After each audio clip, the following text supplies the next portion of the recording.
Pelo sinal da Santa Cruz, livra-nos Deus, nosso Senhor, dos nossos inimigos. Em nome do Pai, do Filho e do Espírito Santo. Amém. Clamemos o Espírito Santo de Deus sobre a nossa mente, sobre o nosso coração. A nós descei, divina luz. A nós descei, divina luz, em nossas almas acendei o amor de Jesus, o amor de Jesus. O Evangelho de hoje inicia dizendo que um mestre da lei, ou seja, um conhecedor da palavra, vai questionar Jesus, mas com uma intenção. A intenção dele era de colocar Jesus ali em uma circunstância, em um momento delicado, como diz a palavra, colocar Jesus em dificuldade. Isso é importante para que nós possamos abrir o coração e a mente, porque nem toda pergunta que chega a nós em relação à nossa fé, a outra pessoa nem sempre está querendo realmente ter um conhecimento, mas muitas vezes quer nos colocar em situações difíceis. Nós temos que ter essa sabedoria para fazer esse discernimento. Quantos de nós, católicos, alguns católicos, já se viram em situações assim, com perguntas que foram feitas somente por irmãos protestantes. Algumas perguntas, que às vezes não é nem para crescer o conhecimento, mas é para colocar o católico naquela famosa frase, saia justa, calças curtas ali, principalmente quando fala de Nossa Senhora, Nossa Senhora, dos anjos, dos santos, e o católico às vezes por não ter o conhecimento, fica ali em situação complicada. E olha a pergunta que é feita para Jesus, pergunta então para Jesus, o que vai fazer, como é possível? Aqui diz para nós que o mestre da lei pergunta assim para Jesus: mestre, ele chama Jesus de mestre, que devo fazer para receber em herança a vida eterna? E aqui Jesus então volta para ele com uma pergunta: o que está escrito na lei? Como lês? E ele então vai dar a resposta, O mestre vai dar a resposta, o mestre da lei vai dar a resposta então. Amarás o Senhor teu Deus de todo o teu coração, com toda a tua alma, com toda a tua força, com toda a tua inteligência, e ao próximo como a ti mesmo. E aí Jesus então responde para ele, eu fico imaginando a cena, Jesus responde para ele então: tu respondeste corretamente. Só que vem o seguinte, porque não basta só responder corretamente, vai e faze o mesmo. Ou seja, conhecer a palavra você conhece, mas está colocando ela em prática?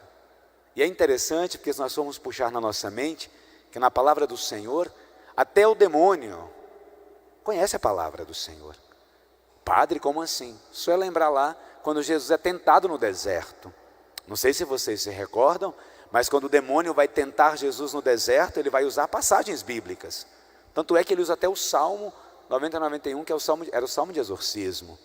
Então vai e faz o mesmo. E o mestre da lei então, para não ficar em situação mais complicada, pergunta para Jesus então: e quem é meu próximo? E Jesus então vai narrar aqui esta parábola do samaritano. Porque é muito difícil ir e fazer aquilo que está nos sendo pedido. Vou aqui, os meninos, pode rodar aí agora. Pode rodar a câmera, que eu não dou conta de ficar parado ali em cima não, gente. Ele já sabe, já estava avisado, ainda bem. Não dou conta não. E olha o que vai dizendo na primeira leitura. É muito bonita a primeira leitura, porque vai falando justamente sobre os mandamentos. E além de falar sobre os mandamentos, sobre como seguir a palavra do Senhor, é interessante porque já vai nos colocando as desculpas que nós damos, coloco nós, que eu também me coloco no balaio, às vezes para poder não seguir, porque começa dizendo assim, olha: ouve a voz do Senhor teu Deus, e observa todos os seus mandamentos e preceitos. E aí diz a palavra: converte-te para o Senhor teu Deus com todo o teu coração e com toda a tua alma. E aí, Moisés já vai dizer uma verdade que nós sentimos ela na pele. Ele diz assim: na verdade, este mandamento que hoje te dou não é difícil demais. Porque geralmente no nosso coração, na nossa mente, na nossa razão padre, mas é muito difícil. É tudo muito difícil. Ele já vai dizendo, não é difícil demais. E mais ainda, e nem está fora do teu alcance. Porque se o Senhor deixou para nós, é porque está em nosso alcance. Ele não deixaria para nós aquilo que não está ao nosso alcance. Por isso que o início ele já começa dizendo, né? É converter para o Senhor. É amar o Senhor de todo o coração, amar o Senhor de toda a alma. E aí então ele coloca assim, olha, se alguém disser então, mas está além do céu, quem subirá ao céu? Aí ele responde, não está no céu para que possa dizer. Essa pode ser uma desculpa. Aí pode ter uma outra desculpa aqui. Mas quem poderá então, aqui diz a palavra, né? E se estiver do outro lado do oceano? Aí ele vai dar aqui a resposta, né? Que não está do outro lado do oceano. E quem vai poder nos ensinar? E ele conclui então, na leitura de hoje, dizendo assim, olha, ao contrário, esta palavra está bem ao teu alcance, está em tua boca e em teu coração, para que possas cumprir. Não está longe. É bonito quando vai dizendo para nós aqui, esta palavra está bem ao teu alcance. A palavra do Senhor hoje está ao nosso alcance. Agora a questão é, quanto eu tenho me permitido para ir ao alcance da palavra do Senhor? Essas aqui seriam as desculpas da época. Hoje nós podemos colocar as nossas desculpas para poder não ir à palavra do Senhor. Primeira dela, que é uma das que mais se tem. Padre, eu não tenho tempo para ler a palavra de Deus. O tempo está tão cheio de tantas coisas que não tem tempo. Por isso que diz, amarás o Senhor teu Deus de todo o teu coração. Padre, eu não entendo. Tá, mas se você nunca começar, você nunca vai entender. Ninguém que chega aqui na escola, nos primeiros anos de aula, ninguém já chega lá sabendo tudo. É dificuldade, a gente vai e sobe, vai trancinha e desce risquinho, não é assim? Para a gente poder alcançar o conhecimento. E por que no Senhor a gente quer que seja assim, como um passe de mágica? Não, é preciso a perseverança, é preciso a busca. E hoje a gente tem uma facilidade, né? Estamos aqui transmitindo a missa, pelo YouTube aí, tantos padres, tantos sacerdotes, tantos leigos com tanto conhecimento, que vai ali abrindo a nossa mente e o nosso coração. Mas a questão é, será que o meu coração está realmente apto? Porque a palavra está perto. Eu não vou fazer a pergunta, porque está sendo filmado, vai que o povo vê ali depois. Mas, por exemplo, quantos de nós católicos temos a Bíblia em casa? Padre, eu tenho, ok. Mas quantos de nós fazemos uso da palavra do Senhor? Geralmente é aquela famosa frasezinha, tem duas realidades que são abertas na casa da gente, como se fosse um amuleto a palavra de Deus. Padre, eu vou me sentir protegido. Aí eu vou lá e abro o Salmo, né? O bom Salmo, 90, 91, né? É um dos que fica mais aberto, né? Lá na palavra. É a única página amarela da Bíblia, as duas únicas ali. Como é que é esse Salmo? Caia 10 mil à tua direita, né? 10 mil quilos de poeira, porque não mexe de jeito nenhum a palavra. Ou então tem o outro Salmo, né? Que é tão famoso, né? Qual que é o outro Salmo? O Senhor é o meu pastor? Nenhuma página também passará mais, porque não passa nenhuma página da Bíblia. É as duas palavras do Senhor que sabe. Agora, o que diz? Amarás o Senhor teu Deus, de todo o coração, de toda a alma e todo entendimento. Vamos usar aqui, se você vai fazer uma prova, você tem que fazer o quê? Estudar. Nas provas da vida, nós temos que estar o quê? Ser o quê? Conhecedores da palavra para superá-las. Hoje tinha a opção de 2 salmos, esse que foi cantado e um outro salmo. Esse que foi cantado vai falando justamente que os preceitos do Senhor são precisos. Alegria ao coração, mas para alegrar o coração eu preciso conhecer. Isso eu não conheço. Padre, eu amo o Senhor meu Deus de todo o meu coração. Beleza, dia de domingo, dia de missa, chegou uma visita na minha casa. Padre, eu não fui à missa, por quê? Estava com quem? Com a visita. Tomara que a visita te salve no último dia, no dia do julgamento final. Mas até onde eu sei, quem nos salva é quem? Jesus. Faça o convite para aquela visita. Isso é uma obra de misericórdia. Porque talvez é uma pessoa que está precisando escutar a palavra de Deus e eu ser um sinal para ela. Ah, padre, mas não vai vir. Você convidou? Convidou. Que às vezes não convida, fica se bloqueando e fica arranjando desculpas para afastar o coração de Deus. E olha essa leitura que o Senhor deu para nós hoje, né? Dizendo para nós justamente dessa experiência que o Senhor está próximo e usa essa parábola, o sacerdote, o levita e o samaritano, porque diz a palavra que aquele homem que descia já estava o quê? Quase morto. E quando o samaritano encontra aquele homem que não tinha nenhuma ligação, né? Pelo contrário, o samaritano era completamente desprezado, era outra realidade completamente, não era do povo sacerdotal. Mas quando vê aquele homem jogado, quase morto, diz a palavra que ele viu e sentiu compaixão. Às vezes tem circunstâncias que a gente vê, mas não sente compaixão. Ou às vezes vê, sente compaixão, mas não age. Olha o que diz aqui, que ele vai lá, ele pega o seu óleo, ele pega o seu vinho, porque ele estava viajando, e ele mesmo vai lá curar as feridas. Imagina, porque diz que aquele homem foi espancado, a ponto de deixar quase morto. Imagina como é que não estava aquela pessoa. E é interessante nós vermos também no âmbito espiritual, que quantas pessoas que passam por nós, que foram assaltados, que tiraram tudo, espiritualmente falando, estão jogados à margem, às misérias, e às vezes nos custa, porque a gente tem que tirar de nós, para dar ao outro, porque nos custa, isso é misericórdia. O outro salmo que nos é proposto hoje, vai falando sobre a humildade. É bonito esse evangelho, porque esse evangelho vai falando tudo da misericórdia. É alguém que não vai poder me dar nada em troca. E é interessante aqui esse olhar, porque assim, rezarmos também por aqueles que nós não nos identificamos. Porque tem pessoas, gente, que a gente não identifica. Mas é obra de misericórdia eu rezar por aquela pessoa. Ai, padre, eu gosto de todo mundo. Eu fico com o pé atrás. Todos nós temos alguém que às vezes a gente não se identifica muito. É hora de rezar por essa pessoa, assim como vai ter pessoas que também não se identificam com a gente. E como eu já disse uma vez numa das missas, não é o santo não, viu? Já disse uma vez numa missa, se você não está, você vai saber, né? Ai, padre, meu santo não bate com o santo de fulano. Não, não é o santo não, é você. Quem joga a culpa no santo, né? Imagina Santa Teresinha grudada nos tapas com Santa Rita lá em cima. Não procede. Já fizeram o caminho aqui, né? Ou então dizer assim, ai padre, meu anjo da guarda não bate com o anjo da guarda de fulano. Seu anjo está errado aí, né? O único anjo da confusão, da discórdia, é Lúcifer, que não é o nosso anjo. Então tem coisas que a nossa razão, a nossa inteligência tem que se colocar diante da presença do Senhor. Então eu queria pedir isso hoje para nós. Como que é o meu conhecimento da palavra de Deus? Como que eu tenho me aproximado da palavra de Deus? Será que eu tenho usado a minha inteligência também para o conhecimento?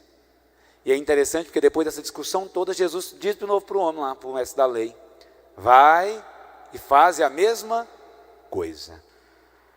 Mas quem é meu próximo? Essa é uma pergunta que a gente tem que fazer, né? Quem é meu próximo? Todo aquele com o qual eu preciso agir com misericórdia. É misericórdia. E aí no segundo salmo, na outra opção, falava sobre a humildade. E na reflexão que havia preparado, eu justamente dizia isso. Aquela oração tão bonita que a gente diz. Jesus, manso e humilde de coração. Fazei do nosso coração semelhante ao vosso. E a gente pedir isso é um risco. Porque ter um coração semelhante ao de Jesus não é fácil. Imagina, no alto da cruz ainda perdoa todo mundo. E a gente às vezes não consegue perdoar um irmão que é de paróquia, de comunidade, de trabalho, porque falou uma coisa que eu não gostei. Aí fechei o coração, nunca mais eu falo com a pessoa. Se ele não, para, eu falo sim, mas ele passa numa rua, eu passo por outra. Para aí. Então pensamos, olha Senhor, coração manso e humilde, fazer do meu coração semelhante ao vosso, coração de misericórdia. Quantas pessoas que talvez chegam ao nosso encontro, dilacerados, feridos, sem nada, e precisando que a gente cuide deles. Nosso primeiro olhar, infelizmente, não é como o de Jesus. O nosso primeiro olhar, às vezes, é aquele de julgar. Por que está assim? Está assim por isso, por isso e por isso. E às vezes porque talvez a pessoa não conheceu a experiência do verdadeiro amor. Tem muita gente que está em muitos caminhos, porque talvez não conheceu a experiência do verdadeiro amor. Que o Senhor ilumine a nossa mente, o nosso coração, a nossa alma e o nosso entendimento. E já encerrando a reflexão, a última frase lá dos mandamentos lá. E deve amar ao próximo como a ti mesmo. Padre, eu cuido de todo mundo. Eu rezo para todo mundo. Mas e para você? Apresenta pai, apresenta mãe, apresenta filha, apresenta cachorro, papagaio, periquito. Mas às vezes você não se apresenta na presença de Deus. Rezo pelo esposo, rezo pela esposa, rezo pelo filho. Mas e você? Como você tem se apresentado na presença de Deus? Precisamos também ter o nosso tempo para a intimidade com o Senhor. Uma coisa é a gente vir à missa, que é uma das leis, os preceitos que a gente tem de vir e rezar a missa. Mas também eu preciso proporcionar o meu momento para com Deus. E essa semana eu queria propor isso para cada um de nós, também para quem nos acompanha também. Tirar o seu tempo para conversar com Deus. Um coração curado é um coração capaz de curar. Um coração ferido é um coração capaz de ferir. Então que nós possamos nos curar, nos restaurar, nos renovar, para assim podermos também ser misericordiosos para com os outros. Porque senão o nosso olhar vai ser um olhar simplesmente humano, só a razão. Olho por olho, dente por dente. Bateu, levou. E às vezes, gente, tem tantas pessoas que nos fazem mal, que às vezes nos tratam mal, e quando precisa de você, vá de bom coração. Isso não é por ser bobo, isso é ter um coração misericordioso, por amor para alcançar o reino dos céus. Tem gente que às vezes diz, você é bobo demais, fulano fez isso para você estava lá ajudando ele. A nossa recompensa não será aqui, nossa recompensa será no reino dos céus. No final das contas, o grande acerto é Deus e eu e Deus.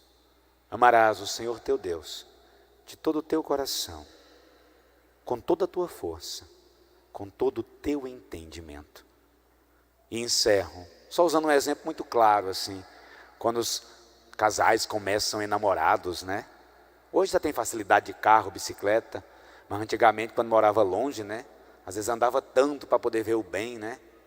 Eita! Por quê? Porque o coração, quando está enamorado, é desejoso de estar perto daquele que ama. Se o nosso coração é desejoso, que possamos fazer a experiência. E quero encerrar só com um testemunho de uma das comunidades que eu atendo agora, na zona rural, né? Do Bezerra, lá para dentro, lá. Só encerrando, para ver a experiência de amor mesmo. No período das chuvas, eu rezo numa capelinha bem longe. E aí vinha uma senhorinha e a filha dela chegando, e com uma sacolinha na mão, né? Assim, uma sacolinha na mão. E aí eu, meio gaiato, meio, né? Conversando, brincando, fui fazer uma brincadeira, mas com aquela sacola. O que era aquela sacola? Uma bolsa? Você vai viajar, minha filha, com essa bolsa? Aí ela toda sem graça. Aí ela foi contar, não padre, é porque para a gente vir na missa, a gente tem que atravessar um rio. Aí como choveu, o rio está cheio. Aí a gente vem com uma roupa, aí chega aqui, a gente troca de roupa para participar da missa. Aí termina a missa, a gente troca a outra roupa que estava molhada, para voltar para casa. Por que é esse exemplo? Isso é uma experiência de amar o Senhor Deus de todo o coração, de toda a alma e de todo entendimento. Na simplicidade, na humildade. E nós temos, graças a Deus, a opção aqui, sabe? De missas, 7 da manhã, 10 da manhã, 17 horas, 19 horas, durante a semana, 7h15, São Sebastião, meio-dia e 15, e aqui 19 horas. Não permitamos-nos estar distantes do Senhor. Que o nosso coração possa ir ao encontro dEle. Jesus, manso e humilde de coração, fazei do nosso coração, creio em